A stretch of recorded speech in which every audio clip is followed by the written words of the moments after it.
So in section 2, we're going to talk about fractions and decimals and how to kind of go back and forth between fractions and decimals, how to write equivalent fractions or decimals. Do you guys know what the word equivalent means? Equal. So equivalent would be that they should represent the same quantity. So for example, like 1/4 would be the same thing as 0.25. Those would be equivalent to each other. So that would just be one quick example of an equivalent fraction and decimal. So if you have equivalent fractions, because we're going to start there first,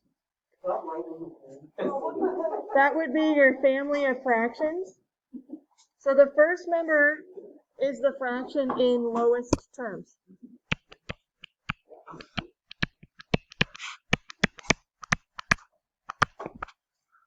So that means that there's no natural numbers that divide evenly into both the numerator and the denominator except for the number 1. So lowest terms would be that it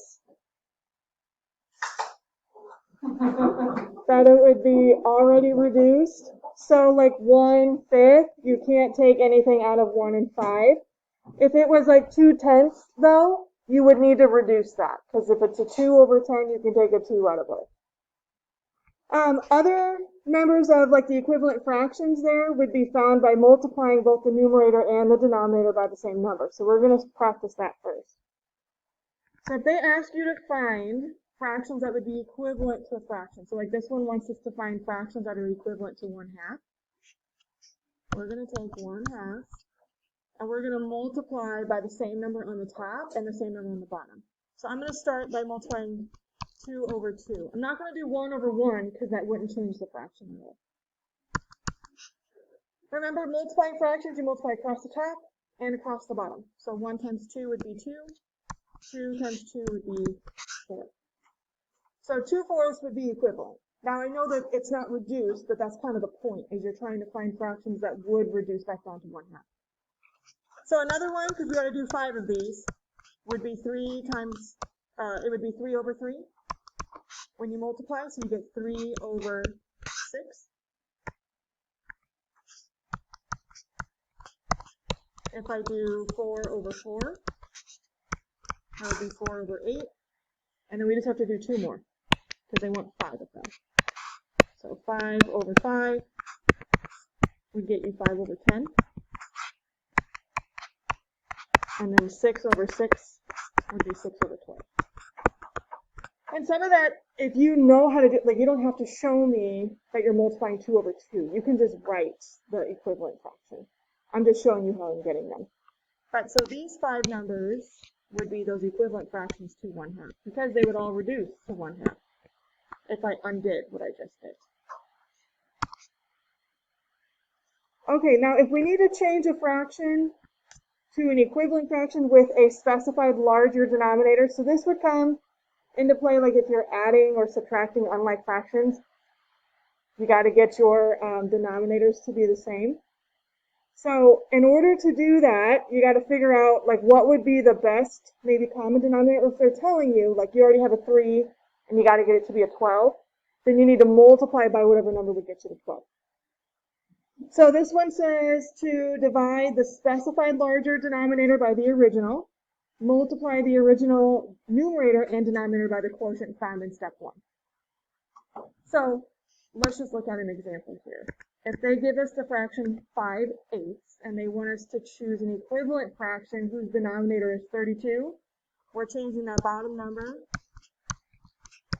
to a 32 is what they want us to do for this problem. What are you guys taking times 8 to get to 32 though?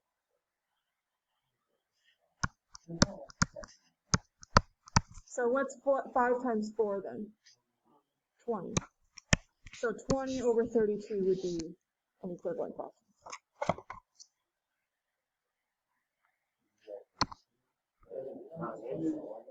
It would be 5/8, but again, it's an equivalent fraction, so it has to be equal, meaning that if I did reduce it, I should get back to my original number. All right, so now we're going to actually do some of that. I mean, I feel like it's almost instinct when we see something that's not reduced, we're like, well, we're supposed to reduce that, okay? We're going to get into that now. If they give you something that's not reduced, they want you to reduce it. So they want you to get it into lowest terms. So this is when you take out whatever you can. So this could sometimes be a number that they have in common. If you have like 8/10, what's the number that you could take out of both? 2. So I would divide the top by 2 and the bottom by 2, and what would we get? Good, 4/5. So you guys do the next one.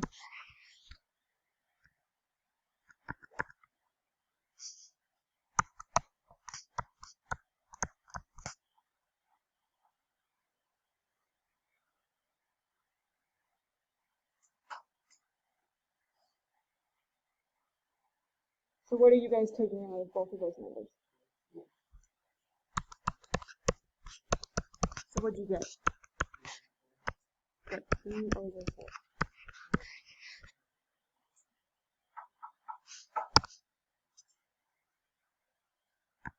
Okay, ratio would be another name for a fraction. It's just another comparison of two quantities using division. Sometimes if they are talking about comparing two things, like students to teachers at colleges, if they're talking about like the student to teacher ratio, it'll be written a little bit differently. Instead of like having numbers stacked, it'll almost be something like 3/10, like that, and it's got the colon in the middle. So you'll see ratio sometimes written that way. Proportions come in when you've got two ratios that are equal. And a lot of times proportions are written with fractions. So you have one fraction, an equal sign, and then a second fraction. And the proportions work, they balance if the two fractions are equivalent. Something that you guys probably did when you were first working with proportions, or even like solving for something missing on a proportion, was cross products or cross multiplication. Some of my students know it as like the butterfly method, where you circle the numbers and then you cross multiply. You multiply those across, and they should equal. A lot of times we use that though if we're trying to find something missing, like if there's a variable in one of the fractions. So what it looks like is if you had, like all symbolically here, if we had two fractions, a over b, and that was equal to the fraction c over d, you guys would cross multiply. So you would take the a times the d term, and that should be equal to the b times c. The denominators b and d can't be 0, because again, we can't divide by 0, that would become undefined. So we want to make sure that you've got numbers, like whole numbers underneath there. It's okay if the top numbers are 0, but we just don't want those bottom ones to be 0. So what we're going to do with these proportions is determine if the statements are true or false by cross multiplying and seeing if we get the same number. If we do, that means that they were proportional. If we don't, then they're not. So if we've got 5 over 8, 15 over 24, we're going to cross multiply. So if drawing a big X to kind of connect those numbers helps you, or if circling them helps you, I would do that. So you're going to take 5 times 24, which is 120, you said, and you're going to compare that to 8 times 15, which would be what? 120. So we're checking to make sure that it does balance out, that it is equal. If it doesn't, then you would put like a slash with the equal sign. Okay, so on the next page in your packet, I want you to do 2 and 3. So cross multiply and see if they're equal or not.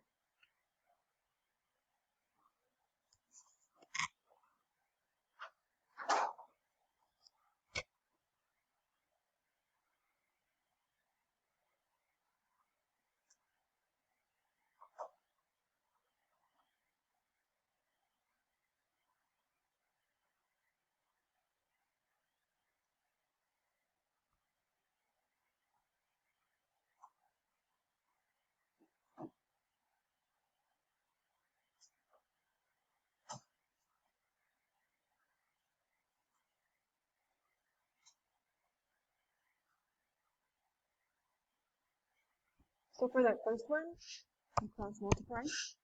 What'd you get? 90 on both sides. How about for number 3? So 9 times 18 is 162. 12 times 12 is 144, so that does not equal.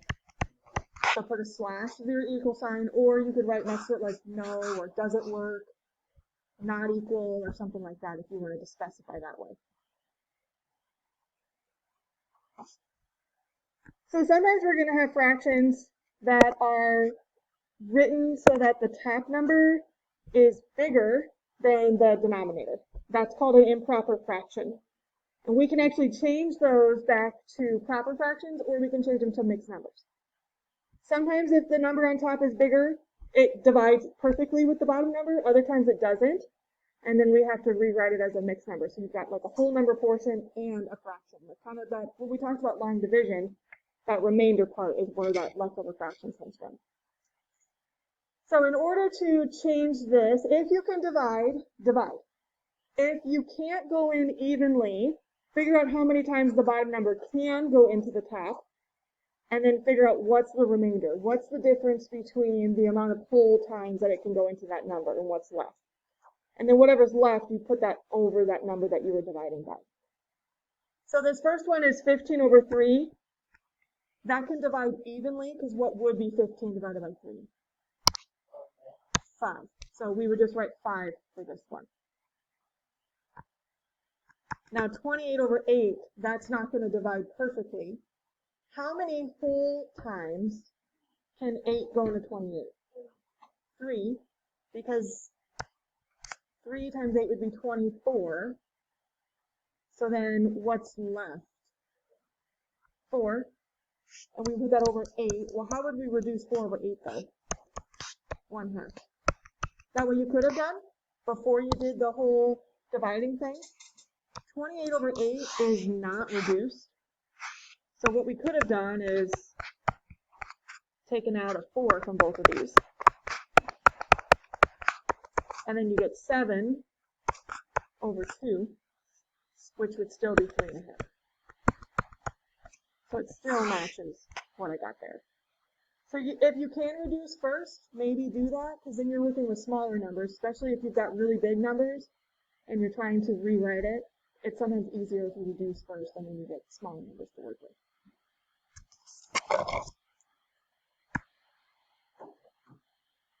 Now there are some times that we actually do want our fraction to be improper because it's easier to work with that way. A lot of times that comes in like if you're multiplying or dividing fractions. Sometimes it's nice to have it be improper so that we can rewrite it and then just like plug it into a calculator or something like that if we need to. So if you have it as a mixed number and you want to change it to an improper fraction, what you need to do is take the whole number piece times the denominator, add the numerator to that product, and then that number goes over your original denominator. So for this first one, 6 2/3, I'm going to take 6 times 3, then add 2. That's going to be my top number of my new fraction. I put that all over the denominator of the original fraction, which is 3 from that 2/3.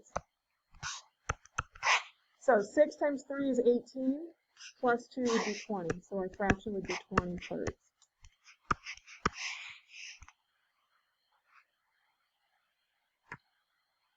Number 2 is asking us to take 8 and change it to fifths. That means that right now 8 as a fraction would be 8 over 1. It's asking me to make the bottom a 5. So you would multiply the top by 5 and the bottom by 5. So what would be my fraction there? Okay, 40 over 5.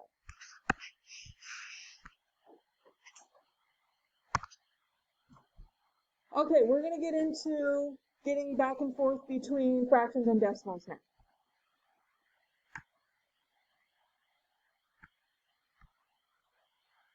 If you have a decimal and you're trying to write it as a fraction, you have to think about its place value. Okay, so the first place after the decimal point is called tenths. And that means that it's technically over a 10. The next one would be over 100. The third one would be over 1,000. And then 10,000 and so on. It just adds a 0 every single time. So if I want to write something like 0.4 as a fraction, that 4 is in the tenths spot. So to write it, I would do 4 over 10. And then you see if you can reduce it. So what number could I take out of both 4 and 10? 2. So it reduces to a 2/5.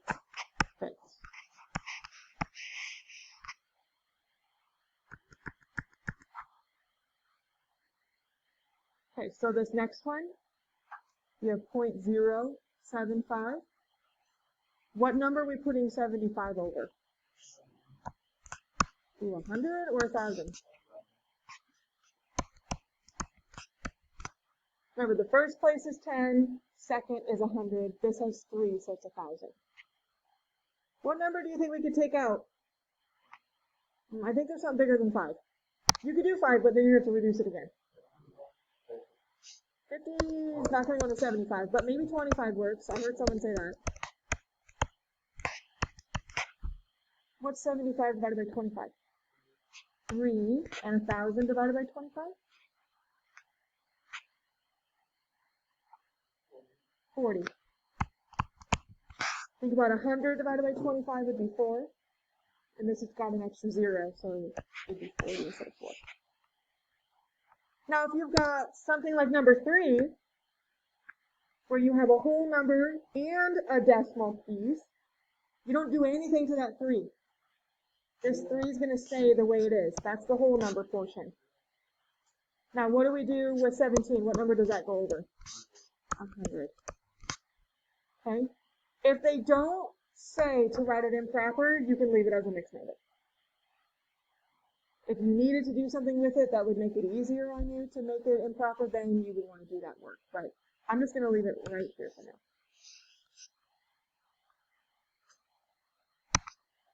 Okay, now we're going to go the other way. Now we're going to start with fractions, and we're going to go to decimals. So some of these, if you can, do like quick long division, but if it's a big fraction, or if it's a fraction that you're not entirely sure how to do, I'm okay if you guys use a calculator to assist you in finding the decimals for those. And hopefully some fractions you just know. Like hopefully you know like 1/2 is the same as 0.5. So you shouldn't have to do that math, but even if you do, that's okay. So if you guys have calculators out there, take 7, 8. So you would take 7 divided by 8. Do that and tell me what you guys get as your decimal.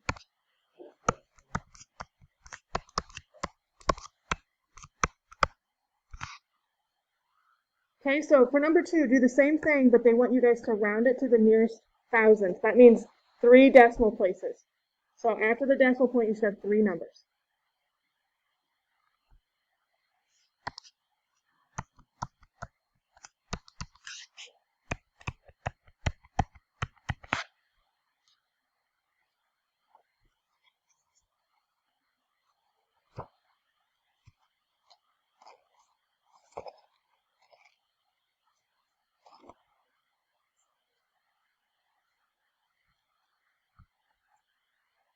What do you guys get for 1 divided by 3? Okay, so 0.33, and it repeats. Now, since they want me to round to the nearest thousandth, that means I would just want 3 3s out there. How about 4 over 11? 363, so then the next number would be a 6, right? Because it's 3636, so how would you round that? 364, if we're rounding. Now, you guys saw for both of those that they were repeating. The first one was that 0.3333, and the next one was 0.363636. So, if we have repeating decimals like that, how do we write that? You guys remember? The bar over that number. Yep, so put the bar over the number that repeats. So in this case, the 3 repeats. So for the second one, since it's 3636, you have to put a bar over both the 3 and the 6 to show that that repeats. So if the pattern is something really long, like if it's 1, 2, 3, 4, 5, 1, 2, 3, 4, 5, 1, 2, 3, 4, 5, you'd have to put a bar over 1, 2, 3, 4, and 5. So whatever repeats itself gets the bar.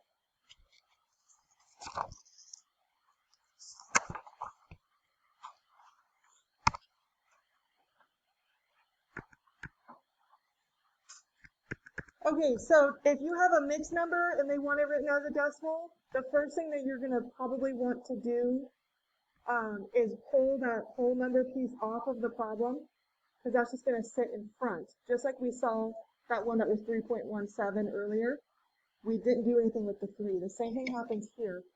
So this is 3 2/5. So really what I need the decimal for is that 2/5. What would that decimal be? So 2/5 would be 0.4. So it'd be 3.4. Because you take the 3, you stick that on front, and then the decimal part comes in, so 3.4. Now, if you wanted to, you could always turn that into an improper fraction and then divide, and you're still going to get 3.4. But it might be faster if you just do the fraction part and leave the whole number in. Okay, now we're going to get into comparing fractions, mixed numbers, and decimals. So sometimes they'll give you like just fractions. Sometimes you'll have one fraction and one decimal, and you have to be able to compare them and tell whoever which one's bigger or smaller. This comes in a lot like if you're going into work that deals with construction and you got to grab different drill bits. If someone tells you which one they need, you need to be able to know, like, is it going to, you know, if you're going for a certain hole size, you need to know what drill bit's going to work the first time so that you're not making a mistake and then you got to fix the mistake that you made. So, in order to do that, you want them to have like denominators so that everything ends up being the same, so that those are easy to compare. So in order to do that, we're first just going to talk about how to find the least common denominator. We talked about this previously. Another word for least common denominator is least common multiple.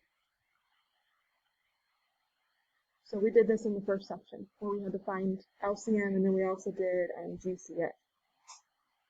So this is when you guys did like your factor trees, your prime factorization. So if we think about 12, what prime numbers would you multiply together to get 12? If you did your factor tree, what numbers would you end up with? 4 and 3, and 4 would be what? 2 and 2. So we would do 2 times 2 times 3. How about 15? 5 and 3.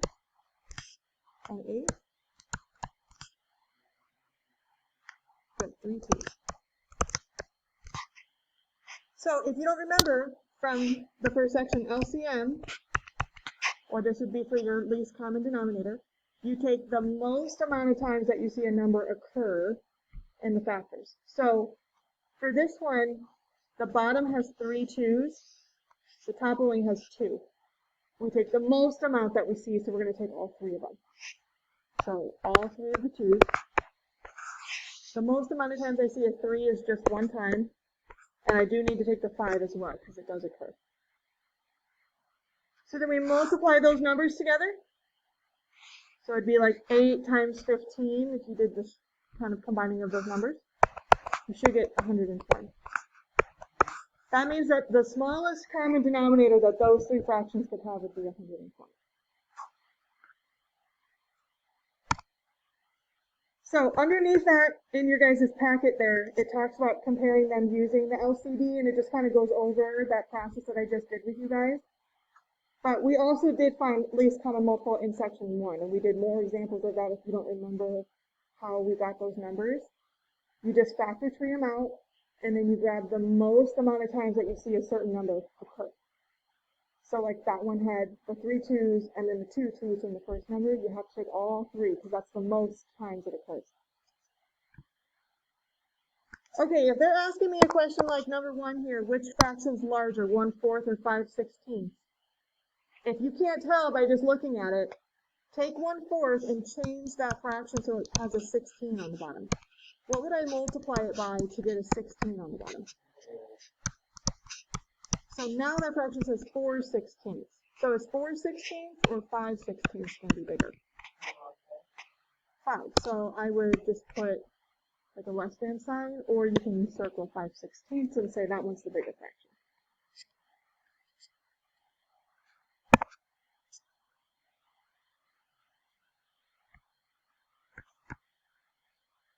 Okay, next. Is it possible to have a pipe with an outside diameter of 5/8 of an inch and an inside diameter of 21/32 inches? So the Outside would be the 5/8. Let's try to get that to have a common denominator as the inside to see if it's too big or too small. So what am I taking times this fraction to get a 32? 4. So 20 over 32 would be less than 21 over 32. That means that the inside diameter is going to be bigger than the outside, so it's not going to fit. So you'd say no.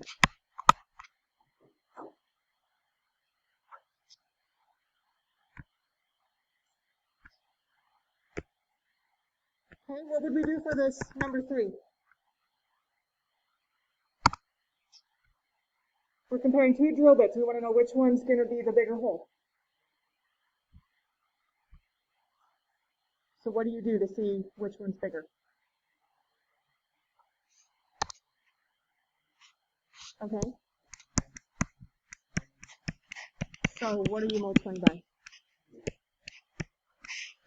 So that would be 6 over 16, which is going to be bigger than 5 over 16. So the 3/8 is going to be the bigger one. All right, last one here.